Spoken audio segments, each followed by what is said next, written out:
நான் தான் தர்பூசணி.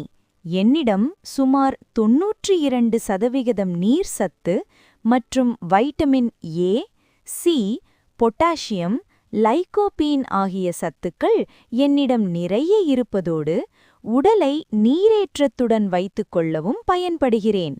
மற்றும் செரிமானம், இதய ஆரோக்கியம் மற்றும் சருமப்பொலிவை மேம்படுத்துகிறேன்.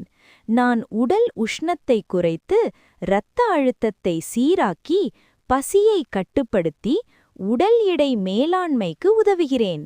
என்னிடம் உள்ள நீர் சத்து ஜீரண மண்டலத்தை சீராக்கி உடலில் உள்ள கழிவுகளை வெளியேற்ற உதவுகிறேன். என்னிடம் உள்ள லைகோபீன் என்ற ஆன்டிஆக்சிடென்ட் புற்றுநோய் செல்களை தடுக்க உதவுகிறேன். வெட்டிய தர்பூசணியை நீண்ட நேரம் ஃப்ரிட்ஜில் வைத்து சாப்பிடுவதை தவிர்க்கவும்.